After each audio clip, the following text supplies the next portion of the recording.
9 ایول پرزیدنت جمهوری تاجیکستان پیشوای ملت محترم امامعلی رحمان ضمن سفر کاری به شهر و ناحیه‌های ولایت سوخت در شهر استرافشان به بنیاد کارخانه استحصال سمنت به طور فاصلوی آغاز بخشیدند.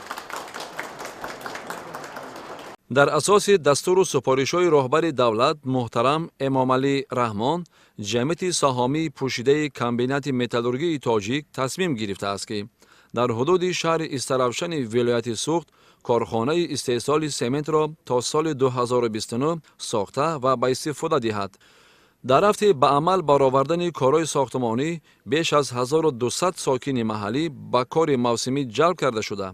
پس از به استفاده دادن کارخانه، زیاده از 850 جای نوی کاری برای ساکنان محلی فراهم آورده می شوند. کارهای لایحه‌کشی، تأمین، نصب، به استفاده دادن و استحصال تمام تجهیزات طبق شرطنامه بین جمعیت سهامی پوشیده کمبینات متالورژی تاجیک و شرکت سینام جمهوری مردمی چین راه اندازی خواهد گشت. باید قید نمود که شرکت سینام جمهوری مردمی چین بزرگترین کارپوراسیون دولتی و مهندسی بین المللی می باشد که به هیئت شرکت بزرگی چین نیشنل بیلدینگ ماتریالز گروپ داخل می شود. این چنین شرکت مذکور یکی از تشکیلات‌های پیشبر خدمت‌رسانی جهانی در ساحه تکنولوژی سمنت، تجهیزات و همگرایی سیستم‌های مهندسی، کارخانه بلند تکنولوژی و اینوواسیونی چین بوده. از جانب کمیسیون نظارت و اداره‌کنی دارایی‌های دولتی نزد شورای دولتی شامل برنامه دولتی شده است و برنده جایزه در ساحه صنعت میباشد. با در نظر داشت تکنولوژی معاصر استحصالی و اشیاء خام استفاده شونده، سمنت استحصال نموده کارخانه پوره به طلبات معیار و استانداردهای جهانی مطابق بوده.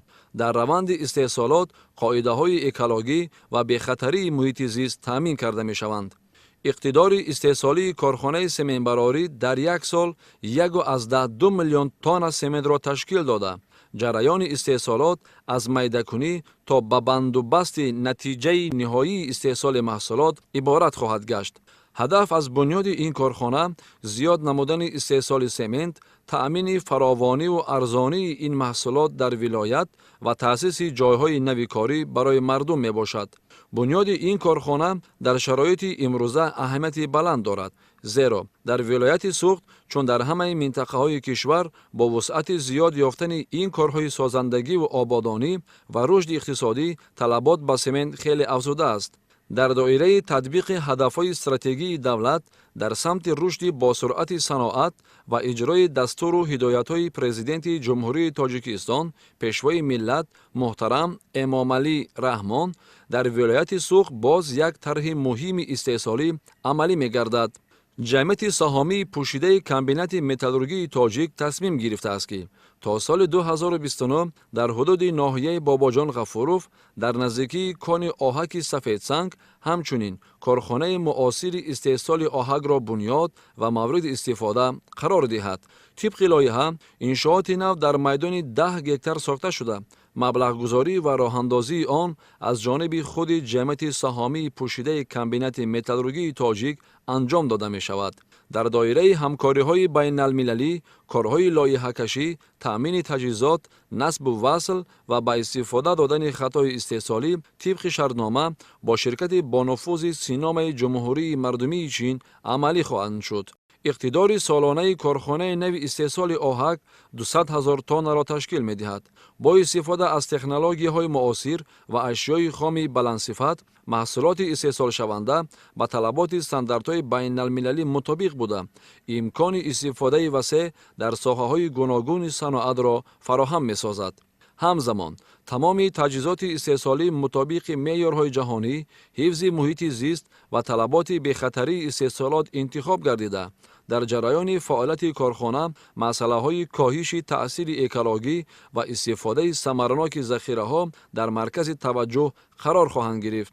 تطبیق این طرح نه تنها بر رشد اقتدار استحصالی کشور مساعدت می کند، بلکه برای بهتر گردیدن سطح شغل اهالی نیز زمینه مساعد فراهم می آورد. در مرحله ساختمان زیاده از 500 ساکن محلی با کارهای موسمی جلب می شوند. بعد با فعالیت آغاز کردن کارخانه بیش از 150 جای کار دائمی تأسیس داده خواهد شد. محصولات کارخانه پیش از همه برای تأمین احتیاجات داخلی کمبینات متالورژی تاجیک از جمله در روند استحصال آهن استفاده می گردد. همزمان قسم زیادتی آهک می تواند طلبات دیگر کارخانه‌های صنعتی کشور را قانع ساخته در آینده به بازارهای خارجی نیز صادر کرده شود. مسئولین چنین می شمارند که تطبیق این لایحه مهم صنعتی می تواند در سمت تحکیم اقتدار استحصالی مملکت، رشد صنعت متالورژی، افزایش جایهای نو کاری و گسترش امکانات‌های صادراتی تاجیکستان سهم نظررس گذارد.